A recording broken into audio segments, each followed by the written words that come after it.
On this week's edition of Politicat, we'll be talking about Trump's newly surfaced video, we'll discuss the second presidential debate, and we'll look ahead to what we can expect in the third and final clash between Clinton and Trump.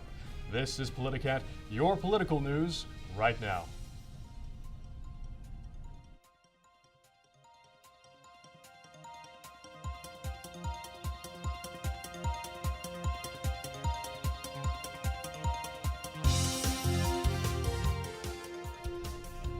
Good evening and welcome to Politicat. I'm Eric Miller, and tonight I'm joined by Ashley Wood and Jack Stuckey to discuss a week filled with some significant events in this campaign. And first, the biggest story of the week, and perhaps the biggest of this election cycle, Trump tape. On Friday, the Washington Post released a video from 2005 showing Donald Trump and Access Hollywood presenter Billy Bush in a candid conversation about flirting with women, leading Trump to explicitly brag about groping, kissing, and trying to have sex with married women on several occasions. The two men did not realize that their microphones were on, the camera was rolling, and the entire exchange was captured and recorded.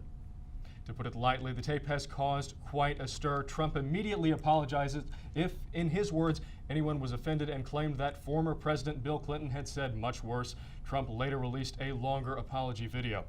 During the debate on Sunday, moderator Anderson Cooper began by asking Trump about his comments. However, Trump quickly deflected the question by talking about ISIS.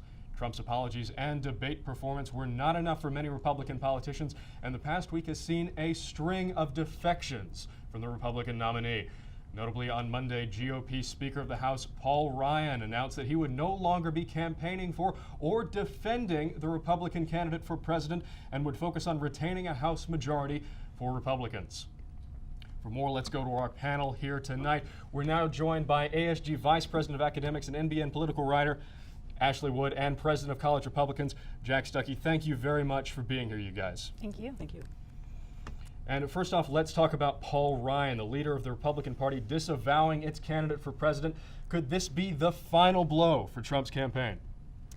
You know, I think from the very beginning, even during the primaries, Trump's biggest strength was not that he was praised by leadership within the Republican Party. I think even in the beginning, there were plenty of Republican officials who openly said they didn't agree with him and didn't care for him, but he was still able to maintain record voter turnout in the primaries. So I think the fact that now we're seeing a resurgence of that, a resurgence of Republican officials like Paul Ryan disavowing him, I don't think that's necessarily going to be the end-all be-all to his campaign. I think there is room for voters to still make a decision that they don't necessarily agree with people like Paul Ryan and still come out and vote for him. Ashley, what do you think? Well, I definitely agree that I don't think it's an end to his campaign, but I do think that a lot of the voters in the primary who were for these other candidates are certainly not going to be supporting Trump, as they see that some of those Republicans they may have supported are disavowing Trump himself. And what about the timing of this? Is this sort of the straw that broke the camel's back here, or are Republicans just looking at timing and deciding to jump ship? I think as we get closer and closer to the election, I think there are a lot of Republicans who are deciding that there's really just no way that Trump can win. So I think with that sort of inevitability becoming more of a reality, I think there's a lot of people who are deciding it's just not worth the cost of political capital to defend Trump anymore. So I think timing is playing a large part in why we're seeing a lot of people decide to disavow him now instead of earlier. And Ashley? I think I agree with part of that, and also I think the comments are just so resonant with so many American families and so many of the values that the party supports. So it's just much easier for the party to be able to disavow him at this point, given how those statements have implications with so many different bases of the Republican Party. And the New York Times reported on Monday, along with Paul Ryan, nearly 150 Republican congressmen, generals, and leaders have disavowed Trump over the course of this campaign. Is this unprecedented? Have we ever seen anything like this before? I mean, I think in a campaign, this is definitely fairly new territory. I think Donald Trump is definitely a one-of-a-kind candidate in that respect. But I think we've definitely seen in the past, there have been people in the public eye who have had similar backlash. I mean, I think if you look back at Watergate, you look back at the Monica Lewinsky scandal with Bill Clinton, there's definitely been times in our history where we've seen a lot of leadership come together against one particular individual. I think it's very unique that this is in a campaign as opposed to more of an established person like Bill Clinton or Nixon. So I think that's definitely making it much more interesting and much more up for debate, because it's much more in the hands of the voters at this point than it is in the Congress for an impeachment or anything like that. Ashley. Right, so that certainly makes it unique, but that's also what's so bad about it, and that's what that question is getting at. I mean, I support Clinton, but I tell my friends and others who may be critical of her, wait until the campaign is over, because we want to elect this Democrat in the White House, and I personally want to elect Clinton. So the fact that this is happening before the campaign is extremely significant. It's very different for something that would happen like Watergate or with Clinton. Well, despite his growing list of detractors, Trump is still in the race and appears more determined than ever, writing on Twitter the day after the video surfaced, quote, "The media and establishment want me out of the race so badly, I will never drop out of the race. I will never let my supporters down." And when we come back, we'll get to Sunday's debate and talk about how the candidates did. At Northwestern, we're Wildcats in every way.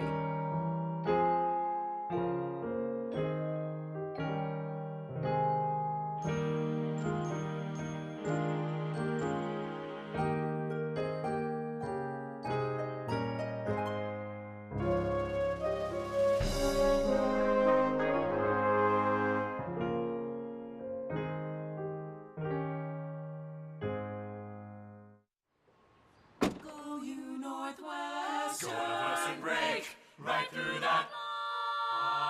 With our colors flying, we will cheer you all to go. Go you Northwestern, fight for victory, sweet victory, for the fame of our fair name, and go Northwestern, win that game.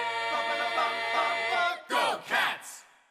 And welcome back to Politicat. Here with me again in studio are Ashley Wood and Jack Stuckey. Now, according to the Wall Street Journal, just under 67 million people tuned in to watch the second presidential debate last Sunday on television. That number is down from the 84 million who watched the first debate, a record number. But as viewership fell, Twitter live stream viewership rose. Twitter reported just over 3 million unique views. The social media giant also says the second debate was the most tweeted ever, with more than 17 million tweets sent. The town hall debate, moderated by CNN's Anderson Cooper and ABC's Martha Raddatz, was held at Washington University in St. Louis. It was a lively one, with both candidates repeatedly interrupting each other, calling each other liars, and exchanging sharp criticism. There certainly is a lot to say about the debate, and for that, we're going to turn back to the panel. Now, guys, Jack, first I want to go to you.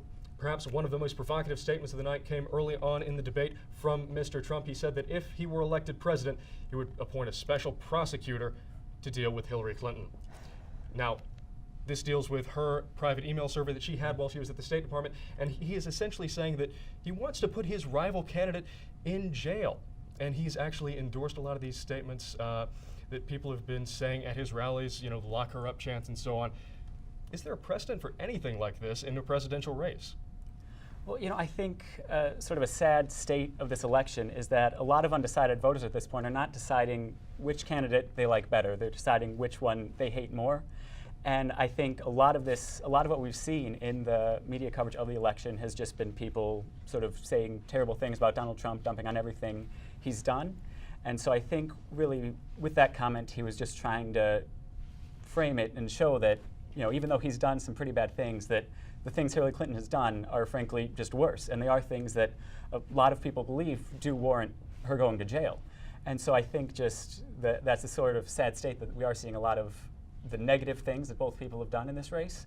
And I think it is true that Hillary Clinton's actions have been worse in this case. So I think it makes sense for him at this point to try and really show just how bad Hillary Clinton has been. Ashley, do you want to respond to that? You might, yes, actually. So first of all, I, of course, completely disagree. We have someone who's bragging about sexually assaulting women, and you say that Hillary Clinton deleting her emails while leading nobly as Secretary of State after dedicating her career to working with children and families. She says that, but that's not just rhetoric. That's really what she did out of law school. I think that because of Trump's character, it's really degraded the quality of the race to think that we just hate people like Clinton and Trump. But in reality, she's like a more normal politician who's done some good things and certainly done some bad things too, but it's nowhere near the level that Trump is, and she certainly does not deserve to be in jail. And what is the effect that we're going to see on the electoral process from something like this, both from calls to lock up your opponent and also Trump's comments saying he questions whether or not this race is free and fair? Jack?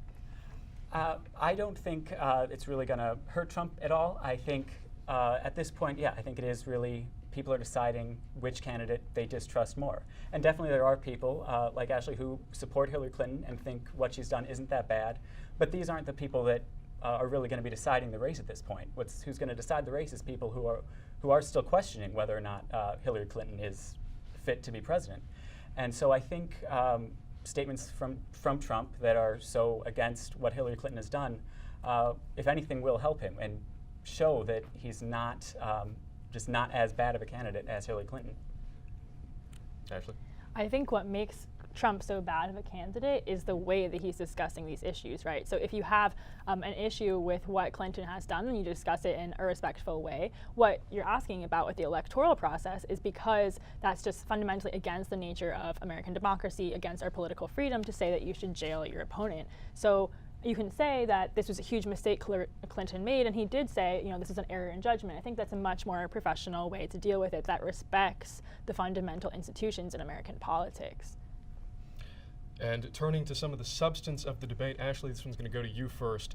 Trump said during the debate, speaking about Syria and questions on what to do in the situation there, he said, quote, Mike Pence and I are, quote, Mike Pence and I haven't spoken, and we disagree on what to do about that issue. Now, what does it mean that a candidate and his running mate are not on the same page on such an important issue? Well, I think it just shows the state of the party's disagreement because clearly Trump was so far from so many of the other candidates, although of course Pence is extreme in his own ways on some other social issues. However, given that I care so much about foreign policy, and I think this should be one of the most important issues in the election, is that humanitarian crisis and what's happening specifically in Aleppo, that it just shows that that's how much policy issues have been degrading because of the debate and because of the way egos are disrupting that discussion. And Jack? I think it was definitely a guffaw on Donald Trump's part. I think he just, as debate prep, should have checked in with Mike Pence. But I don't think it shows any severe issues with his campaign. I think Donald Trump speaks his mind very freely. I think that's something even people who don't like what he says can't really argue with. I think he says what he plans to do, and I think at a certain point so when it comes to stuff that's going to be his call, it's okay that he has disagreements with his vice president. We don't need our president and vice president to agree on every issue.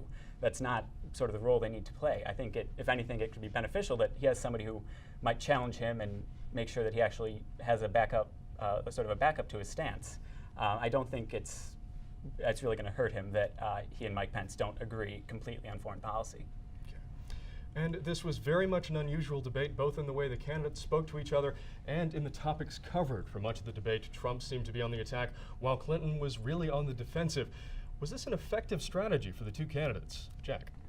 I think Donald Trump definitely made, I think, a good choice going on more of an offensive this time, because as I said, I think a lot of this campaign has been a lot of negative slander towards Donald Trump, and so I think an opportunity to sort of go away from the defensive to the offensive, I think was a way to show voters that, even though all this bad stuff has been said about him, there's just as much bad things to say about his opponent. So I think going on the offensive was definitely a good move for him at this point. Yeah. Ashley? Well, let's clarify that's not bad stuff that's been said about Trump. It's bad things that Trump himself is saying, and I think that that's like a really fundamental difference. It's not just the critiques of his policy, but what videos of him saying are getting him in trouble for. So I think that's one of the key distinctions there. I do think that it's almost better for Clinton in some ways because she, because of sexism, appears basically too aggressive to people when she's on the attack, and because she was able to defend herself, I think that that's still enabled her to succeed in the debate. And did a clear winner emerge here? What do you think? I think it was less clear because, as we were saying, it's this debate of offensive and defensive. I, of course, thought that during the entire debate, Trump is essentially disrespecting the office that he intends and wants to hold. So I think that that's, a loss for everyone, as cliche as that sounds. But of course, it's really about Hillary. Jack, quickly. Yeah. And I would agree that I think there was not a clear winner because they played such different roles. But I think, I think it definitely set the stage for the end of the campaign to come quickly. Yeah. All right, thank you very much, Ashley and Jack. And the next debate will be held Wednesday at the University of Nevada. It'll be moderated by Chris Wallace of Fox News, and the format will be similar to the one seen in the first presidential debate. And when we come back, we'll take a look at the most recent poll numbers and what we can expect for the remainder of the election. At Northwestern University, we are pioneering innovation and achieving excellence across every imaginable discipline.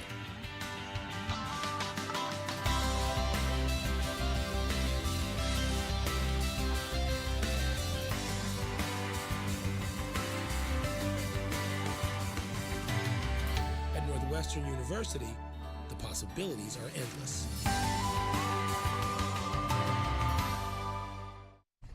And welcome back to Politicat. We'd like to issue a brief correction. The exact quote Donald Trump used was, "He and I haven't spoken and we disagree," in regards to Mr. Trump's comments about Mike Pence. We apologize for the error. Now, national Ipsos poll numbers from October 6th through October 10th show Hillary Clinton's chances of winning at 44% and Donald Trump's at 37%. In fact, a series of national polls released Tuesday show Clinton leading Trump by a margin of anywhere from 5 to 11 points. Now, Jack, with just days left until the election, what does Trump have to do to narrow that gap? I think he definitely needs to try and rally all of the Republicans who are at this point jumping ship. I think the ways he can go about that are highlighting some of the ways in which he is a more traditional conservative, because I think that's a lot of Republicans' fear, is that he's really just not conservative, so he's really not fit to represent the party very well. So I think if he focuses on, I think the Supreme Court is something he should really focus on. I think he should be more, he's referenced that he wants to put in someone who is like Scalia. I think he should be more specific in just really naming names and making that an issue of discussion. As well as talking a lot about the Senate. I think that's an issue that a lot of people who may not be voting for Trump but still want a Republican Senate are concerned about. So I think if he, I think he should show Mike Pence more openly the fact that if we do have a 50-50 split, who do we want to be the tiebreaker? And I think a lot of people would appreciate Mike Pence a lot more than Kaine in that role. And Ashley, what does Hillary have to do to maintain her lead? She's obviously been in this position before after the DNC and kind of slipped back in the poll numbers. What does she do? I think it's going to be a lot of some of that difficult responding, as you're mentioning, with the Supreme Court cases, because that will, or this potential Supreme Court nominee, because that will distinguish between the base, because she really needs to focus on the more moderates who are still deciding somehow between Trump and Clinton. So I think that's going to be more of a focus on the economy and some of the things she may not necessarily have been known for, but that could secure the base a little better. And finally tonight, in addition to the national polls, there were some newly released numbers relating to gender. According to the combined Public Religion Research Institute and Atlantic polls, there is a massive gender split in this election. The poll shows Clinton trailing Trump by 11 percentage points among men, but leading by 33 percentage points among women. So is there anything Donald Trump can do to appeal to more female voters? Jack. I think you can't deny that Donald Trump has said sexist things, and that's going to be in the public eye all the way through November 8th. But I think if he tries to focus on the fact that when he was running his business, he did have very non-discriminatory policies in hiring and promoting women. And I think that's something that will resonate with a lot of people who are concerned about sexism in the workplace. I think that's a very strong point for him in favor of getting a female vote. And so I think that's really a point he has in his favor that I think he should try to, replace the conversations that are being discussed about his tapes. Ashley, would you like to respond?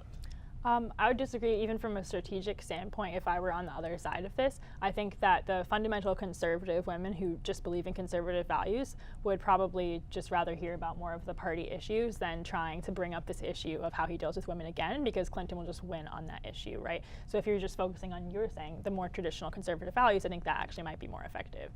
And how do you see Clinton maintaining her lead? Well, I think you're just going to have to continue to work almost like with what's been leaking so much that Trump has actually said, and I think that that's the most effective to ignite so many different women coming out and saying, I just simply can't support him. All right, thank you very much, Jack and Ashley. And as we enter the home stretch of election season, we'll continue to closely monitor all the latest developments, and we'll have more news, analysis, and discussion next week on Politicat. And now for the final word. While it's not clear if either of the candidates truly won last week's debate, there was one clear winner, and he's not running for office. You've probably seen pictures of him plastered all over the internet. He's instantly recognizable by his bright red sweater. That's right, it's Kenneth Bone. Bone, one of the audience members chosen to ask his question in the town hall debate, instantly became a sensation due to his detailed, policy-oriented question on clean energy, which momentarily steered the debate away from the relentless character attacks this election has become known for. Bone, who reportedly works in coal energy, questioned the candidates on their energy policy, a subject which has fallen by the wayside in this election. In some ways, Ken's question and his subsequent internet popularity speaks to the fact that Americans are unhappy with the way this election is going, not just the fact that these are the two most unpopular candidates to run for office in modern history, but that there is still a yearning out there for a return to issues and policy-based campaigning. So maybe the next time we have a chance to engage politically, we should ask ourselves, what would Ken Bone say? And that's our show for tonight, folks. Thanks to our guests, Jack Stuckey and Ashley Wood. I'm Eric Miller, and you've been watching Politicat. Good night.